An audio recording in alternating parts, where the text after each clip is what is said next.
There are many things that I really like about being here at Monte Vista. Two of those things I want to talk about in short by way of introduction. I love, first of all, that we have so many kids and that those kids are treated as well as they are. There's so much attention given to our kids, so much attention and detail and thought put into the Bible class curriculum here. Our elders clearly love all the kids, and the kids enjoy being around their elders, both the elders proper as well as all of our older Christians, our older members here. We have a great relationship with our children here at Monte Vista. And the second thing, going along those lines, is that you have always treated my children really well, and I appreciate that very much. My kids have never felt like preachers' kids. That was one of the big concerns I had when I first became a preacher. I'd always heard all of these horror stories from people in the past of preachers' kids ends up being rebellious, and preachers' kids always have all of these pressures put on them because they live in the glass house, and there's extra expectation placed upon them, and they have never felt that, and I have never gotten the impression from you that that is put upon them. You know I'm not the perfect parent, and I tend to make a lot of wisecracks about my kids because they're easy targets. See, right there. But I do love my children very much. They know it. I tell them all the time. And for some strange reason, they also love me. So when I talk about parenting from the pulpit, you know that it is not some self-derived wisdom that I'm trying to share with you. All I can do is share with you some of the insights that people have given me over the years, as well as what the Bible has to say about disciplining and trying to raise our children in a way that is godly and in a way that is wise. We want to shape the will, says one writer. Dr. James Dobson, out of the book called The New Strong-Willed Child. Our objective, he writes, is not simply to shape the will, but to do so without breaking the spirit. The will is malleable. It can and should be molded and polished, not to make a robot of a child for our selfish purposes, but to give him or her the ability to control their impulses and exercise self-discipline later in life. On the other hand, the spirit of a child is 1,000,000 times more vulnerable than his will. It is a delicate flower that can be crushed and broken all too easily. The spirit, as I have defined it, relates to the self-esteem or the personal worth that a child feels. It is the most fragile characteristic in human nature, being particularly vulnerable to rejection and ridicule and failure. And one way that I would think about the will versus the spirit is in a bonsai tree. My dad and my grandfather love bonsai trees. They both craft them and grow them and very delicately shape them over many years. My grandfather has several bonsais in his collection that are over 50 years old, and he has curated them and taking care of them all of those years. My dad's not quite as experienced as Grandpa is, but they certainly love to talk bonsai trees when they're together.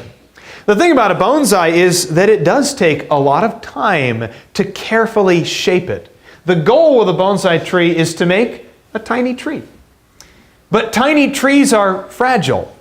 Tiny trees are very sensitive if you overwater them or underwater them, if you over-fertilize them or use the wrong kind of fertilizer, too much sun or too little, too much hot, too much cold. And if you accidentally cut off the wrong branch, or you mold it too strongly, or you don't prune it at all, almost anything can ruin a bonsai tree.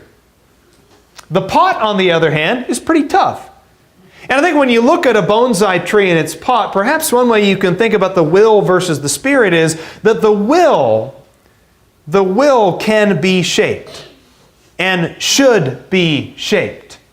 And you can change the will, and you can move the will, and you can mold the will. And the will can be, if you want it to go this way, the will can go that way, but it takes patience. And you have to be careful with how you do it. What happens, though, if you shove a bonsai tree off a table? What happens to the pot? It can be shattered. And it can't be fixed. If we break our kid's spirit, it's like the pot underneath the bonsai. It'll shatter. and we will have a very hard time finding all the pieces and putting them back together. The Bible talks about discipline as well, and the Bible doesn't pull any punches either. God's direction for discipline is simple. In Proverbs 19, verse 18, it says, "Discipline your son while there is hope, and do not desire his death." Now, I know that that seems like an extreme thing to say, but I do wonder in our hearts how close maybe we have come to that in our own parenting, how frustrated we become if we ever even just have the thought pass through our minds without it passing between our lips of thinking, I wish that I was free. I wish that he wasn't there. I wish that she wasn't there. I wish that my life was different from what it is now because things have changed, they're irreparable, and everything that I thought I was is no longer. Now, we might not say we want them to die, but if there is any longing in our hearts that life would just be different without them, then perhaps this verse is a little too real for us. In Proverbs chapter 13, verse 24, "He who spares his rod hates his son, but he who loves him disciplines him diligently." Notice, this is the same with the bonsai. The bonsai requires discipline, doesn't it? If you don't discipline it, it's not really a bonsai tree. It's just a bush or a house plant that looks like a house plant. If you don't discipline it, it might overgrow or it might become withered up and die because of a lack of sunlight or too much sunlight. It's on you as the curator to take care of it properly. And it needs discipline. Proverbs 22, verse 15, "Foolishness is bound up in the heart of a child. The rod of discipline will remove it far from him." Now, whether you're talking about bonsais or raising children or raising dogs and cats, it is absolutely true that foolishness is bound up in their nature. Just observe the way that a dog, as Peter points out in one of his epistles, returns to its vomit. You always wonder, what about that? What is it about a dog's nature? What built-in characteristic? What is his instinct that says, I just got rid of that, probably better try it again? But that's foolishness bound up. Now, maybe our kids aren't quite that foolish, but when they're standing on the back of the couch ready to break their necks at a single moment, you can see the way that the Bible is absolutely correct about that. Or in Proverbs 23, verse 13, "Do not hold back discipline from the child. Although you beat him with the rod, he will not die.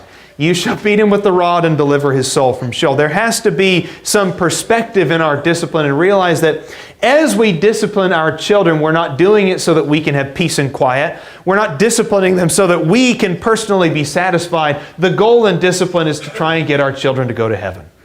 That's the goal, isn't it? So I want to discipline my children in a way that they grow up to be mature spiritual people who love God and who are able to control themselves and practice self-discipline without me micromanaging every little part of their lives. All of these verses illustrate the same thoughts when it comes to discipline.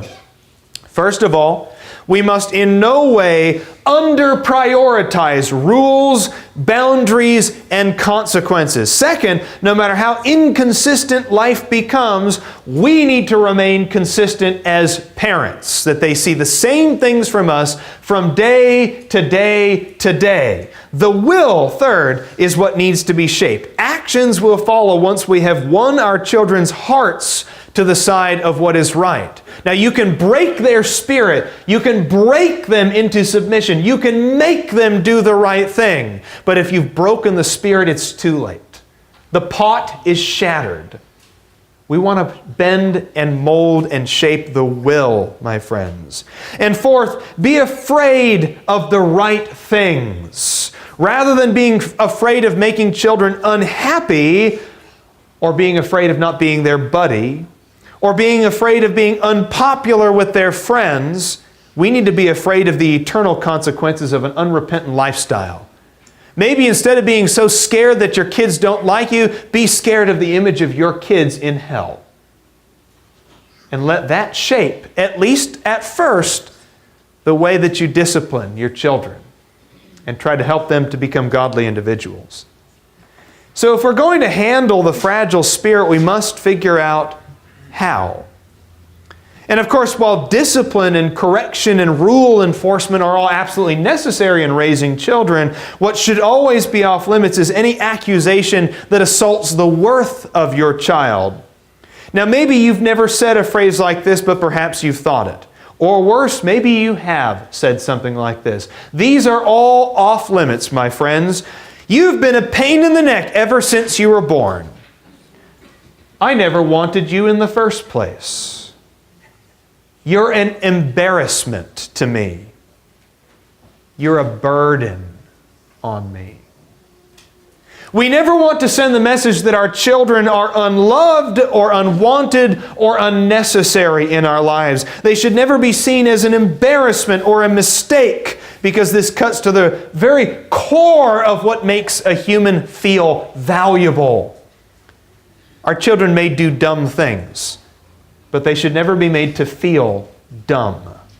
In the same way, we all commit sins even after we become Christians. But that doesn't mean that we're sinners by nature, that we're inherently or totally sinful.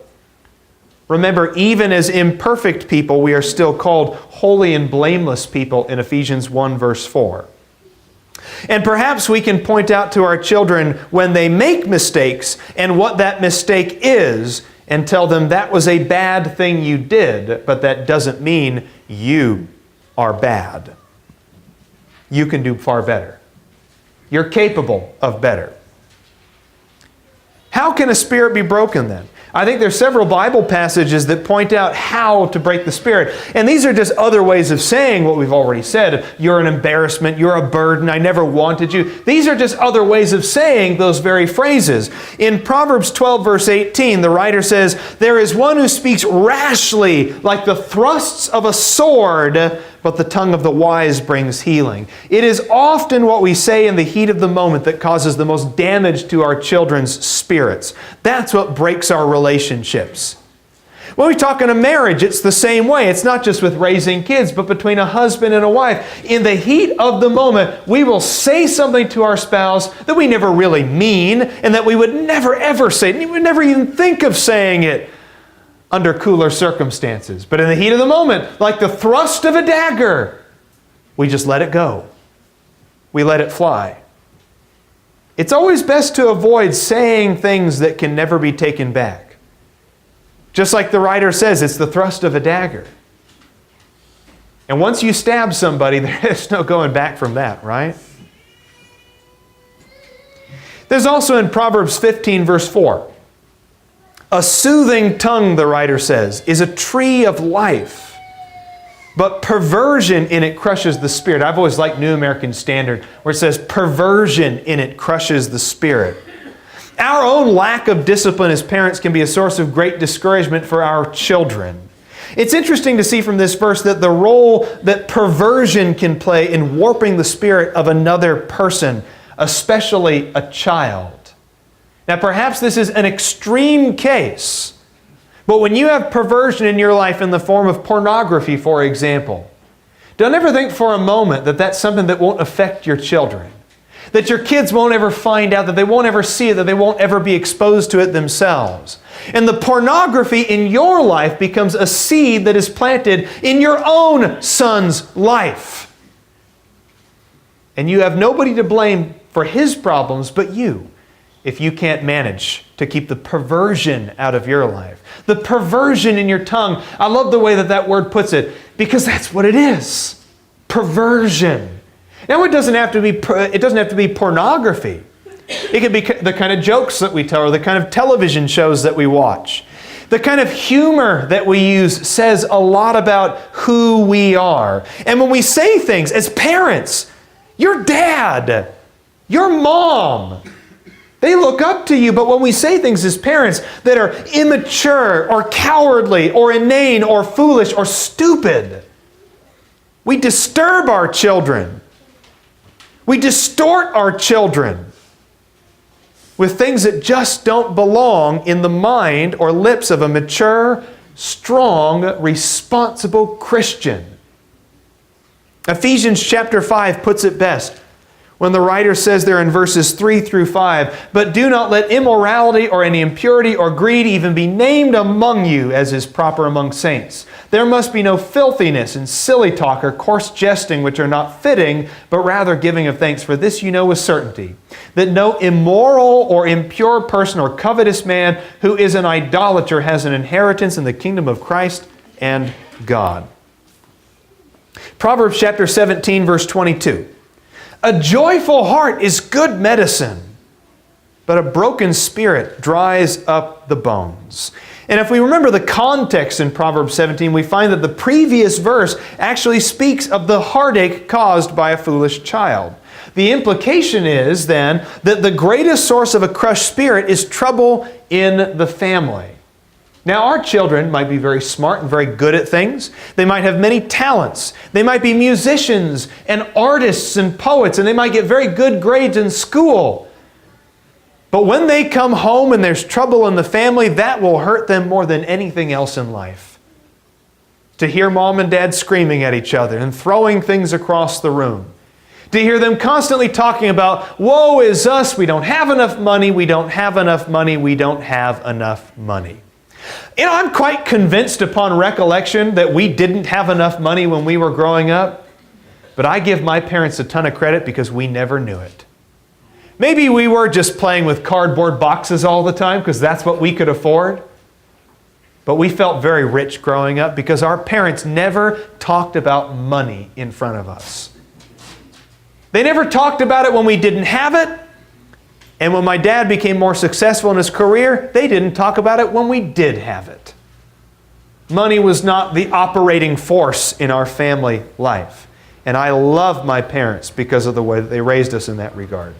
Fighting, bad tempers, and bitterness can cause our children to dry up in their soul like a dry bone. Proverbs 15, verse 13. "A joyful heart makes a cheerful face, but when the heart is sad, the spirit is broken." Again, these are all verses about the broken spirit. These are all verses about the pot of clay that's been crushed on the floor. Good family morale is priceless, my friends. Even if you're not a perfect family, and none of us are, really, none of us are perfect families, but even if you're not a perfect family and you don't have enough money to go do everything that your heart wants to do, keep your family happy. My mother-in-law is here this morning, and I love Susan so much. Best mother-in-law that a man could ever want. I'm going to make her cry this morning. That's my goal, is to make her cry. Because I'm not the best son-in-law that a mother would want. But we were talking just yesterday, actually, about Kid Day. When they were growing up, Rebecca and Jennifer got to pick an activity every Saturday. Now, partly that's because Baghdad, Arizona is really boring and there's absolutely nothing to do, so they've got to do something to spice up a Saturday morning. But even if it was as simple as going to the park or going to get a donut or something, that they got Kid Day, and they might not have had the money to go to Disneyland, they might not have had the money to go do this or that, but when the girls got to pick something to do, even if it was just a free trip to the park, that boosts family morale.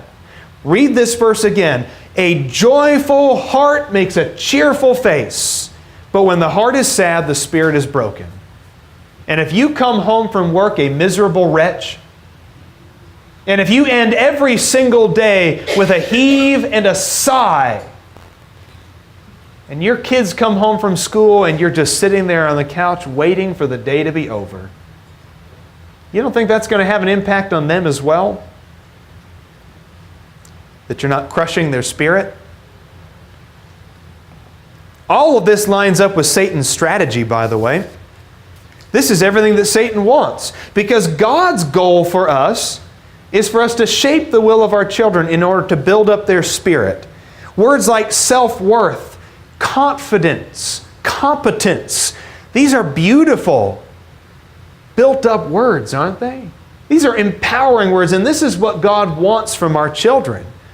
A strong spirit that knows that it is valuable enough. It knows that God so loved the world that He gave His only begotten Son. For me, for you, for our kids as well. That's God's goal in our parenting. Satan wants, though, to see that our children's will shapes us.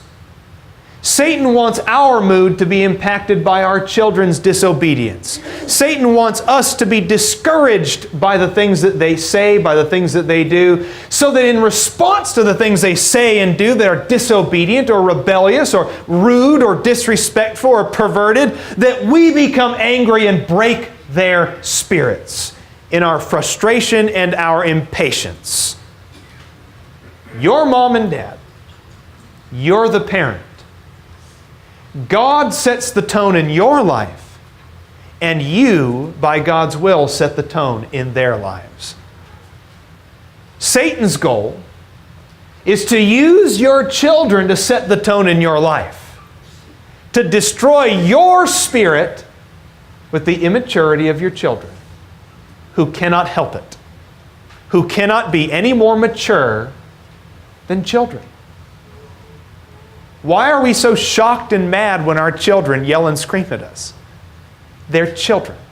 Why are we so shocked and mad the first time our kids have a trouble in school or have a conflict with a classmate? They're children. Why do we get so angry when our children disobey us the first time? They're children. And we can't expect them to be any more than children. And our lives cannot be shaped by their immaturity. We must avoid the following traps then if we don't want to fall for Satan's tricks. We need to be careful that we're not so afraid of enforcing rules that we don't want to destroy the relationship that we have with our kids or with their friends. We make up excuses. Well, if I give them a curfew, they'll never like me and they'll never make good friends. If I don't let them participate in that activity on Wednesday night and miss Bible class on Wednesday night, well, then they'll never be successful. If I don't keep them home on Wednesday night so that they can do all of their homework, they'll never excel in school. Well, then we've made a compromise, haven't we? And we're so afraid of enforcing the rules because we don't want to destroy this perceived popularity that we have with our kids. How about wanting to be our children's buddy instead of being their parent? One of the great things about reality television, and this is one of the very few redeeming qualities about reality television, is when you get to look into the lives of housewives in Orange County, what you see is a bunch of mothers and fathers who want nothing more than to still be teenagers and be popular with their kids and their kids' friends. Wanting to be popular with our children instead of doing what's best for them. Deciding not to enforce the rules or to exercise discipline because we're too tired to do it, or that it will just create too much stress in the family. Just let him have what he wants so we can all have a moment of peace and quiet. Avoiding confrontation and discipline because we want some temporary peace and quiet. Pretending that the rebellion will just naturally go away and that our children will just mature on their own if we just leave them to it. Maybe we can look back in our own lives. Maybe we didn't have perfect parents, or we were raised in a single-family household. We said, well, I turned out just fine. And that might be the case, and good for you. You turned out just fine in spite of the challenge that was presented to you. Why not try to give our kids the best opportunity, though? Why not try to give our kids the best opportunity instead of just sending them out in the world and saying, hey, I did okay, you'll be fine. As we bring our lesson to a close, I want to say two bad words. No, not the two bad words that you're thinking. Shame on you. There are two bad words in parenting that we need to avoid. Exasperation and provocation. We must avoid the two bad words of parenting of exasperation and provocation with every fiber of our being, because those two things more than anything else will contribute to the destruction of our families and the brokenness of our kids' spirit. As it says in Colossians 3, verse 19, of exasperation, fathers, Do not exasperate your children that they may not lose heart. I think that's another way of saying that they may not have a broken spirit. There's a big difference between being exasperated and just being upset with our kids, being pushed to our limits. A child may not like the rules. A child may not like the consequences or the discipline that comes with disobedience. But if we have shaped the will and built up their spirit, they will eventually come to their senses and appreciate the discipline that we give. Earlier in our worship service, our scripture reading was from Hebrews chapter 12, verses 7 through 11. I'd like to pick a few selected phrases from that where the writer says, "Furthermore, we had earthly fathers who disciplined us, and we respected them." Now, at the time, it wasn't pleasant. At the time, it wasn't pleasant. As the writer says, all discipline for the moment seems not to be joyful, but sorrowful. Yet to those who have been trained by it, afterward it yields the peaceful fruit of righteousness. Good parents do not exasperate their children. Good parents do not push their children to the breaking point. Good parents discipline their children. And they earn respect because of it. This is an invaluable step in a person's maturation process, by the way. We see it in the news all the time today, don't we? Learning to accept the rules even when the rules upset us. That is a lesson that we cannot avoid forever. And either we'll learn it in our homes when we're 9 or 10 or 12 or 15, or we'll go out into the world unprepared to deal with the things that we don't like when we're 18 or 22 or 25 or 30. Guess what? You don't get everything you want out of life. Isn't life about adjusting to other people and adjusting to strenuous circumstances that tell us, no, you don't get to have your own way right now? Just because you don't like something doesn't mean you get to throw a hissy fit when you're 20 or 30 or older. But the next word is provocation. And it's a very bad word. Ephesians 6 verse 4 says, "Fathers, do not provoke your children to anger, but bring them up in the discipline and instruction of the Lord." Friends, there's an accountability that comes with parenting. You can't just enter into parenting on a lark. Parenting is not a hobby that you pick up every now and then like model trains. Parenting isn't like reading either. I just don't feel like doing it. There is responsibility that comes with parenting. You're shaping human beings, their will, what kind of a person they're going to become when they grow up. Fathers, do not provoke your children to anger. What does provoking your children to anger look like? Provoking involves pushing their buttons on purpose. Provoking is driving them so hard for success that they become fried out, broken. Provoking is forcing them to do activities or sports that bring them unhappiness just because you had some broken or unfulfilled dream of your own in your own adolescence. Provoking them also means taking out your anger on them because they're easy targets. Fathers and mothers, do not provoke your children. So as we build up the spirit and shape the will, consider saying things like this: I believe in you. Even when you make mistakes, you're my son, you're my daughter, and I believe in you. You are so precious to us. It's not just that I would die for you in the heat of the moment, it's that I will live for you today, tomorrow, and every day in the little things, not just the grand gestures.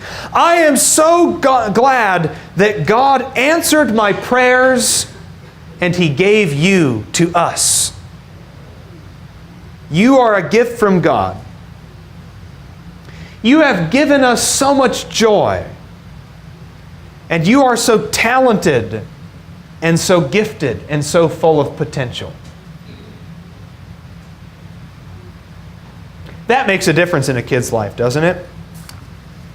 In who they become. Now, I told you at the beginning, there's no self-derived wisdom here. All I can do is take the things that I've studied and the advice that's been given to me, the insight of better parents than myself, and pass that on to you. I admit my imperfection. I know you do as well. I don't think there's a parent in here who doesn't think and look back on the mistakes that they've made over the years, the things they wish they'd done a little bit differently. But you know what? As long as your kids are still alive, even if they're grown up, 20 or 30 or 40 years old, as long as your kids are still alive and breathing, we can still have an impact on them and a good influence and lead them to God, which ultimately is the goal that we have. Now, if you're not a Christian here this morning, you really ought to be. Become a Christian now by putting on Christ in baptism. That is the only way to be a part of His kingdom. It is the only way to have your sins washed away.